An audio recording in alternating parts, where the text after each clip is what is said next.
Welcome, everybody. Awesome. We're so glad that you guys are here.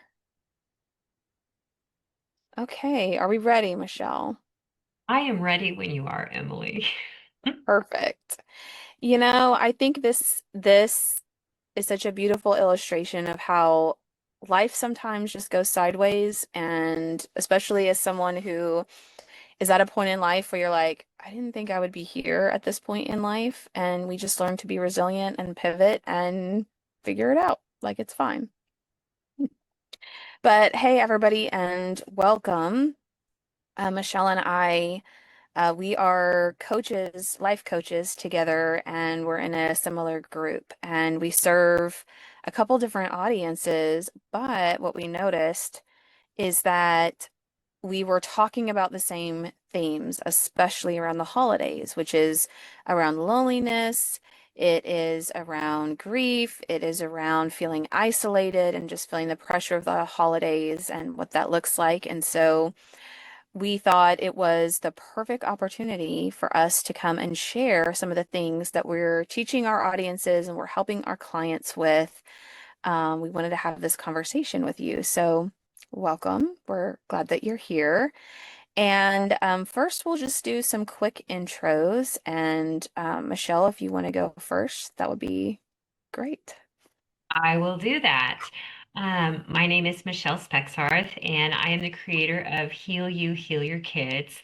And the people that I serve are mostly moms that have left a narcissistically abusive relationship, and they are working towards healing and turn on my camera. Okay, I didn't know I had to do that. I know, I didn't Okay. either. There, I can see you now. Yes. Sure. Um, I help them to work through the healing process, and we work a lot on just moving forward in life and creating a new life after loss. And just like with the widows and widowers, you have this dream, you have this idea of what your life is going to look like, with your person until both of you die, like in old age is the way you basically probably dream about it. And I know that for me that was true also, that I was like, yep, I'm going to be married until I die, and we're going to be old, and all of these things, and then all of that is just shattered. And so the loss and the trying to figure out your way after that is what we help with. So Yeah. I love that. And you should follow Michelle if you're not already following her, because she actually talks a lot about some similar topics that I do. And we talk about the nervous system and being in dysregulation and guilt and just like all of the things. Very, very similar. So she shares a lot of great information. Um, for those of you that don't know me, my name is Emily, and I was widowed in 2021, just 3 weeks shy of what would have been our 20th wedding anniversary. And I did all the things. I went to counseling, I read the grief books, I interviewed and talked to hundreds of widows, and I just got frustrated because no one could tell me what to do after you've started to process grief. Like, how could you ever get to a point that you could enjoy life again? So ultimately, long story short, I would go on a quest of figuring out how does somebody get on the other side of grief and start to rebuild a life that they can enjoy and ultimately love again. And so Brave Widow is a coaching and community program for widows and widowers who not only want to experience emotional healing, but also want to rebuild a life that ultimately they can love. yes. So, yeah. So good. So good. And I meant to print off what we had talked about as how we wanted to go about this, because there was such good stuff. So I'm just bringing it up on my computer instead so I can see it and yeah, make sure that we You're touch on good. all the things that we talked about. So, or that, we wanted to talk about with everybody. So yeah, but go ahead, Emily. Yeah. Yeah, so while you're pulling that up, we the holidays are can be a really tricky time of year. And there's like no escaping the music, the sounds, I think about even like every song is just triggering like all I want for Christmas is you. Every little thing about the holidays is just kind of a reminder that you're not with your person or that this holiday season is going to be very different. And one of the things that Michelle and I were talking about is just how we can often feel like we need to wait for other people to invite us or to reach out to us or for us to feel seen and cared about.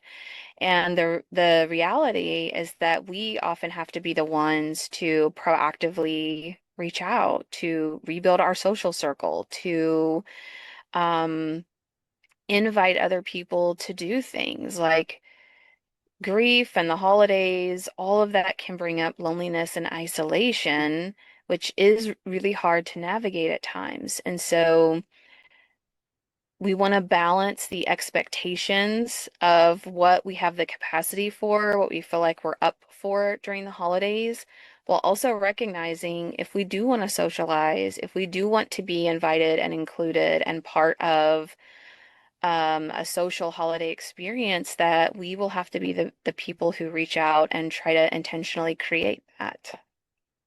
And don't be afraid to invite yourself.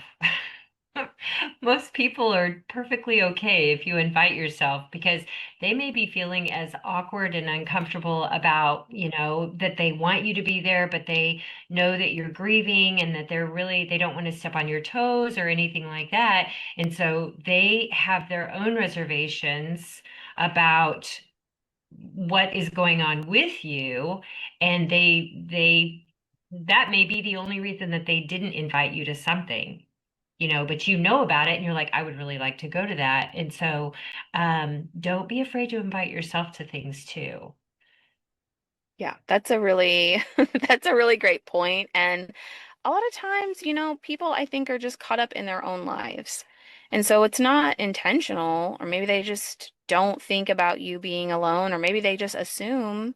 One of my clients, she has a lot of adult children. And so people often assume that she's going to have a huge holiday experience or she has a lot of plans for the holidays. But the reality is that those adult children have their own families and their own plans and their own things that they're doing. And so, if she wants to be included, she will have to invite herself or create something that she can invite friends to. Yeah, yeah. Yeah. Well, so do we want to talk like one of the things that we've got in our notes is just normalizing and naming what's happened, what's happening. So like, how are you feeling? What's going on inside of your body? Checking in with yourself and finding out, is it sadness? Is it loneliness? Is it a lot of them is feeling like for my clients is feeling abandoned. Their kids maybe are with their other parent or something like that, and so they just feel like they've just been abandoned in all of this. And so just being able to call out how you're feeling in that moment is such an important part of it, and that's where most of the healing starts, is just being able to be aware of how you're truly feeling and being able to call that out.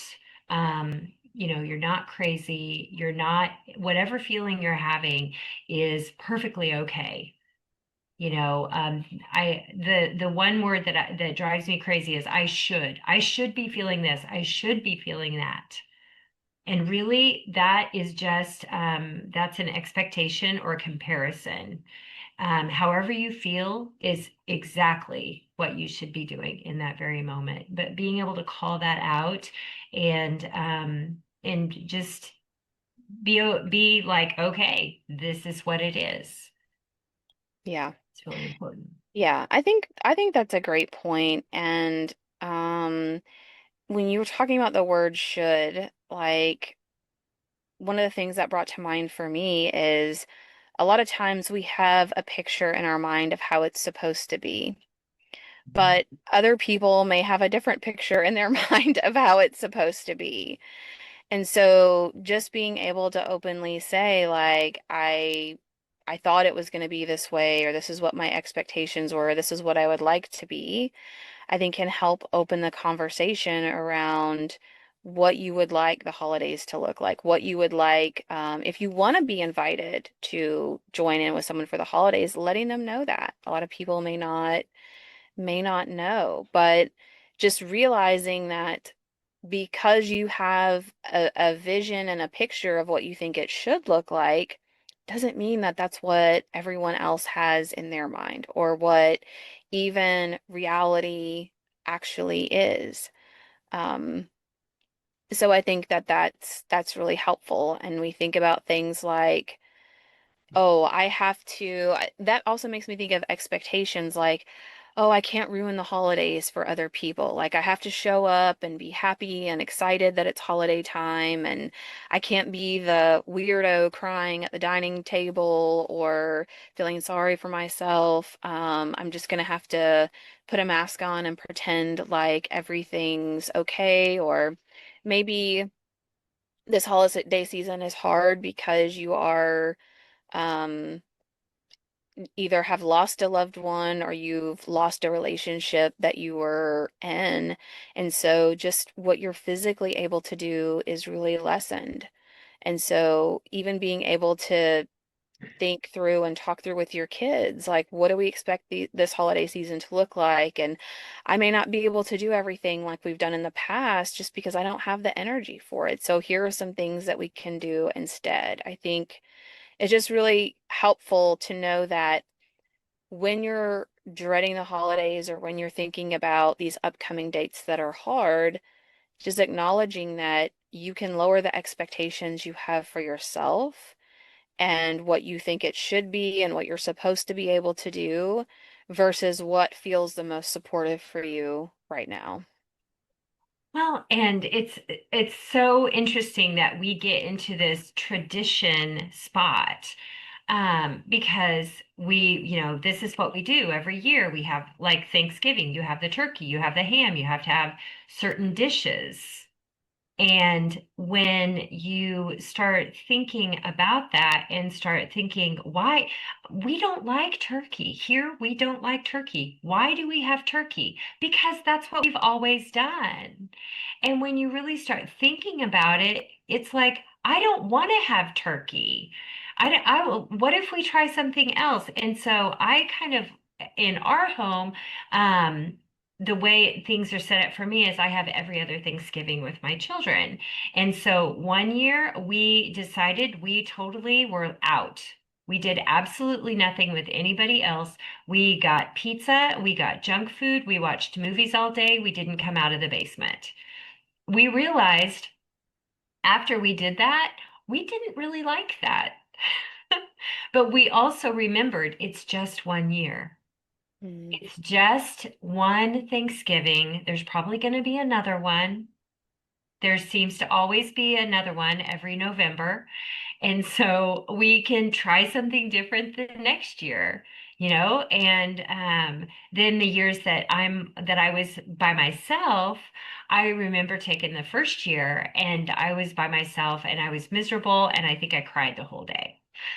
And then the next year, I think I was by myself and I didn't do anything. But I didn't cry all day, but I just kind of rattled around the house and I wasn't really sure what I wanted to do. And then the next year, I was like, you know what? I invited everybody that I could think of that um, I thought they were going to be alone too. And we had a great party at the house of just like us little misfits, that didn't have anywhere else to go. And so the reason I'm telling you all of this is because I want you to really, really think outside the box on, you may want to take that time and you may want to be alone and cry all day. And there's absolutely nothing wrong with that. But as you progress through the years, you're going to be like, Okay, well, that I needed to go through that. But now Yeah. I'm on to the next year and I would like to do something different. And you can progress. We're just progressing. And like this year, Thanksgiving, we had enchiladas and cheesecake because that's what we decided. And it was so funny because my son said, "Where's the sweet potatoes?" And I was like, "You wanted sweet potatoes with enchiladas?" And he's like, "Yeah." And I'm like, "Well, okay, we can make whatever we want happen." It's just that when we get stuck in that isolation and the grief of everything, that we forget that we have choices and that we can totally break everything that we did before. There's Mm, nothing holding us to it. yeah.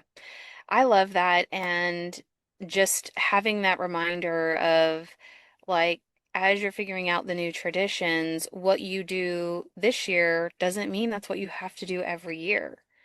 And so one year you might want to make enchiladas, and one year you might want to eat Totino's party pizza. And one year, you may not want to go through a lot of effort of having to make a big meal. And so it's okay, especially if the holidays are feeling hard or heavy, to have a holiday experience that feels easy, gentle, and more of what you want without feeling like, oh, well, if I do this now, it's going to have to be this way every year. And I don't know if I want to do that or not. So, yeah.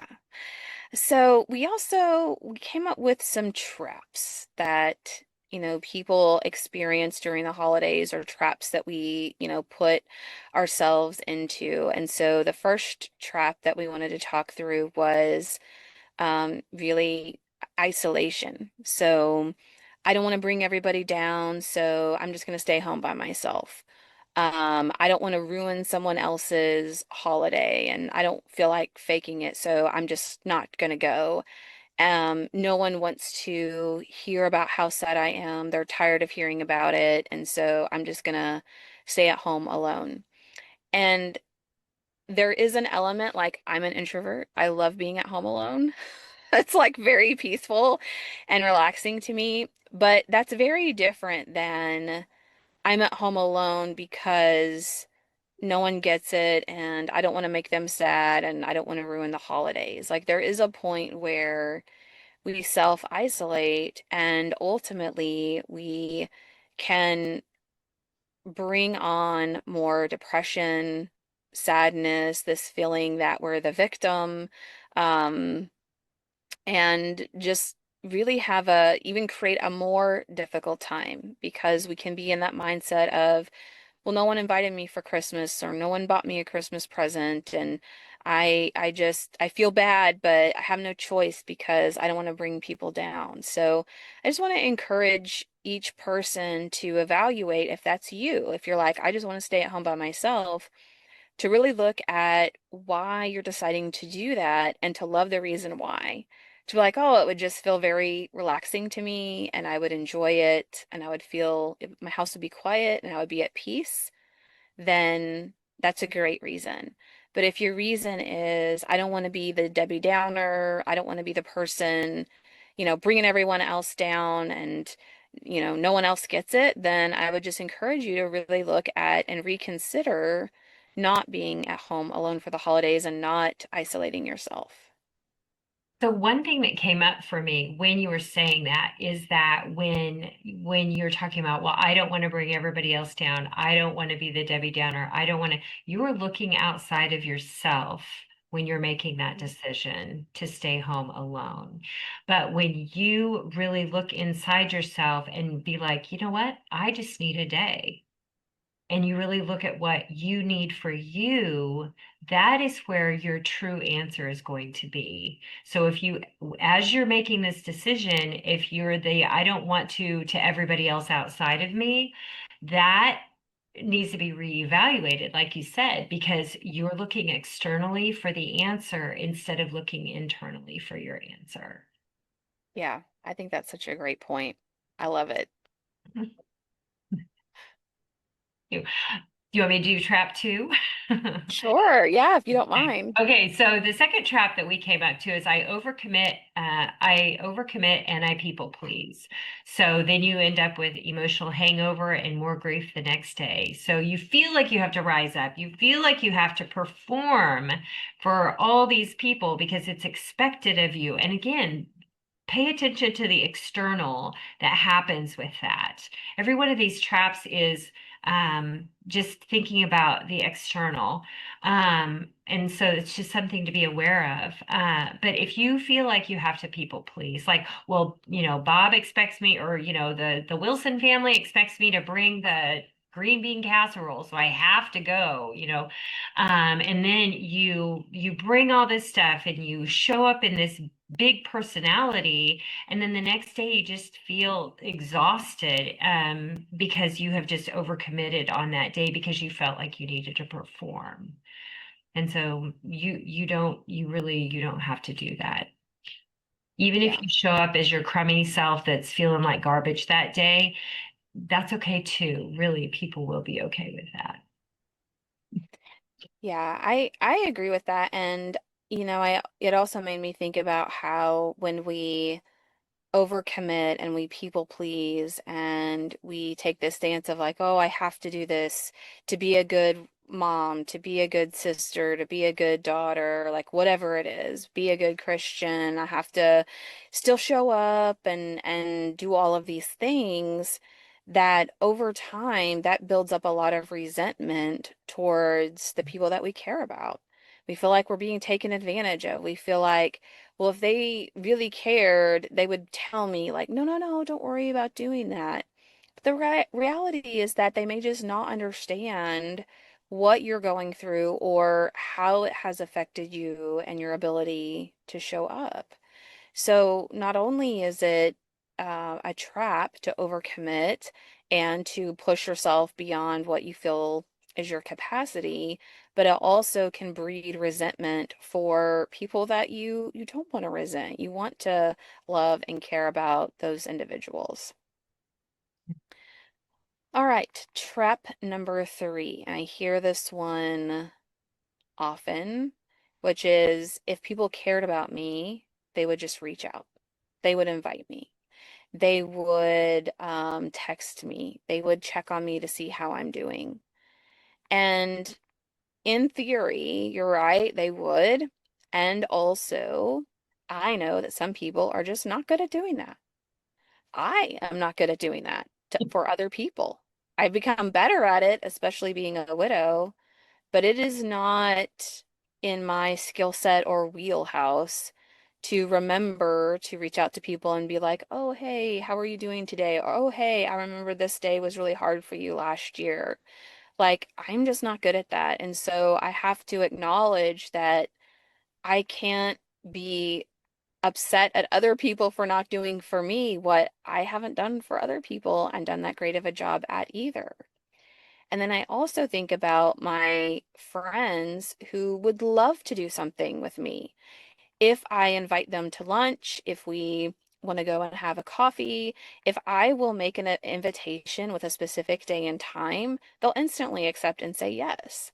But they're the type of people that if we don't have a specific day and time, then it'll be like, oh, we should get lunch someday. Oh, we should do this someday. We should do this someday. And then it never actually happens. So sometimes people are just not good at inviting or reaching out, but it doesn't mean that they don't care. And so while people will say, well, I'm a widow, I shouldn't have to do this, or I'm the one that's been through a really tough time, I shouldn't have to be the one inviting other people. Sure, I'll give you that. And also, you can decide if you want to keep holding on to those thoughts and beliefs and sitting at home lonely, or if you want to say, ugh, I really hate that I'm the person who has to do this, that more people aren't doing it for me, but I also want to experience something different. I want connection. I want relationships, and so I'm willing to put in the energy and effort to make them happen. So it's interesting that you say that because one of the things that I was thinking about, and I think about this often, like I'll see people that I don't see very often, and they're like, hey, we should go get coffee, just like you're talking about. And you're like, yeah, we should do that.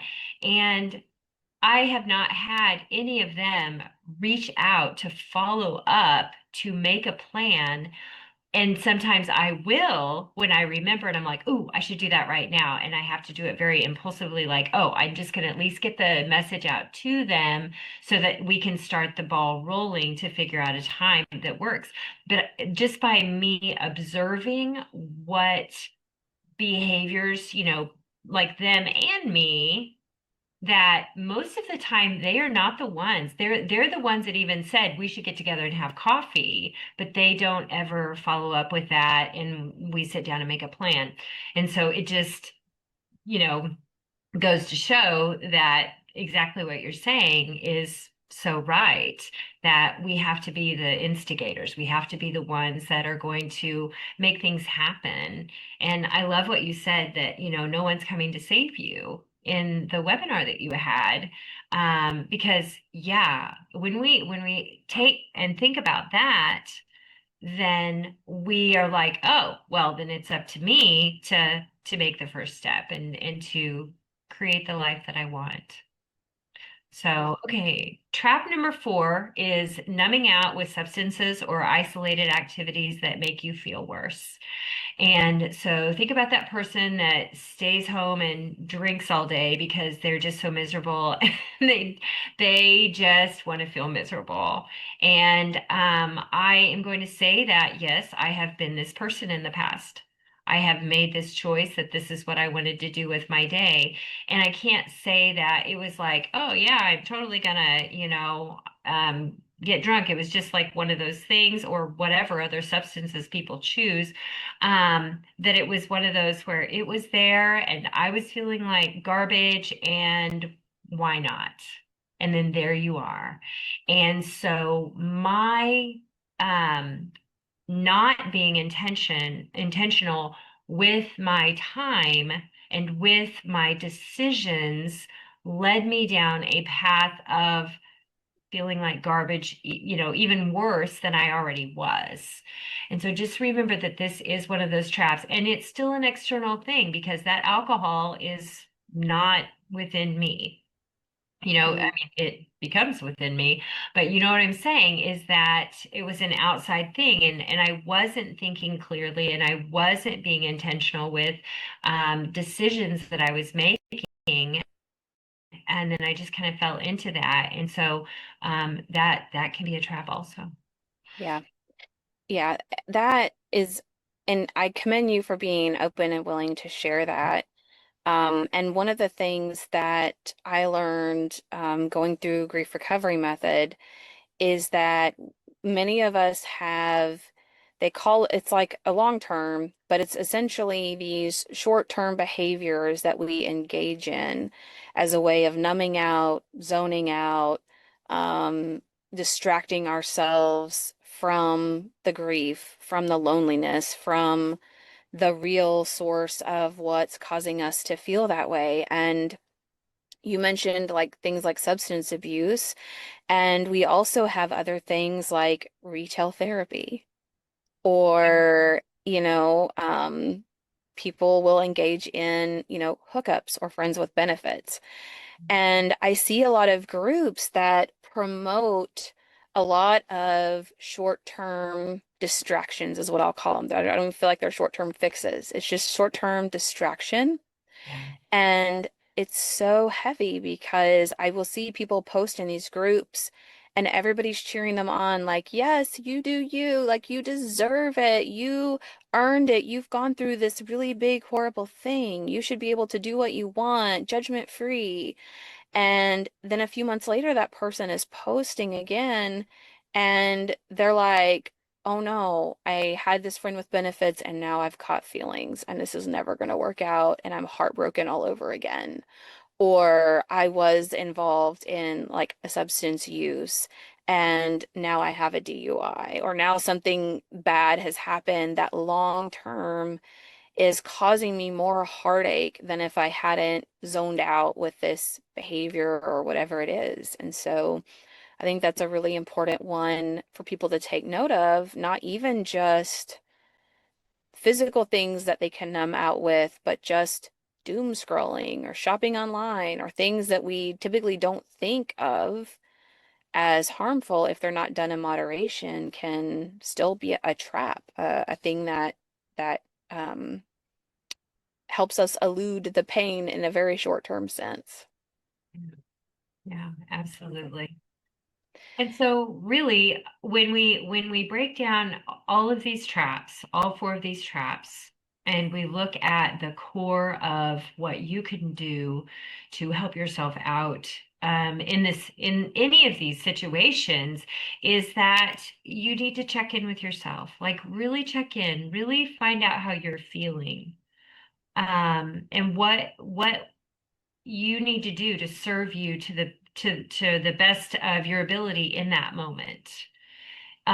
Because when we check in with ourselves and when we decide and make the conscious decisions about what direction that we want to go and what we want to happen in our life, that is where we start building trust with ourselves again, that we can make decisions, we can um, do things that we really, really want to do um, to guide our life in the way that we want it to go.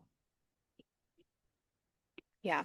Yeah, I think that's really well said. And I think as we just think about the holidays in general, I'll just say that I just want to remind everyone that dreading the holidays, feeling lonely, feeling like all of this is raw and overwhelming doesn't mean that there's anything wrong with you. It's very normal for a lot of people to experience this, and there are ways that you can make the holidays a little bit gentler and a little bit lighter. And if there's nothing else that you take away from this, I would just encourage people to think about how can I make the holidays simpler, easier, and a way where I just ultimately feel supported in going through what just may be a difficult time. And there's nothing that can magically fix that, so it isn't a difficult time. But if you know you're going to be going through a difficult time, what are the things that you can do to lower the expectations you have for yourself, to do less and not more, and to just simplify what your holiday experience is? And remember, this is just one holiday. It's just one holiday. And they all can't be great. I remember telling my kids, you know what? All your birthdays are not going to be stellar and amazing and the most fantastic thing ever.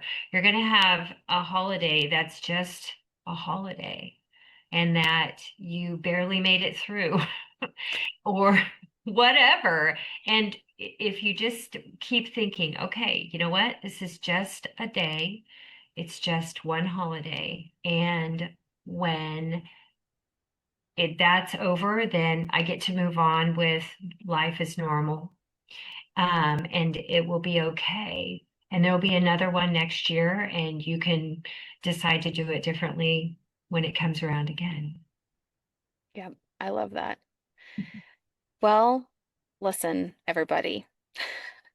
Michelle and I both, we believe a lot in supporting our communities and in sharing freely ways to navigate life when your life isn't the way that you thought it was going to turn out, when you're struggling, when it's lonely, when you're grieving. And so I just really encourage you, follow Michelle, follow me. Over these next few months and probably for forever, we will have just free classes. We will have free suggestions for you and for people who want to work with each of us more deeply. We're both life coaches. We work with people in a variety of ways, and ultimately, we want to promote healing and growth and to see people be able to step into the person that they were created to be. So thanks for hanging out with us on this live, and be sure to follow us for more lives or for more things that are going to be coming up in the near future. Thank you so much, Emily. This has been so fun to do with you. Yes, me too. All right. Well, thanks, guys. We'll see you next time.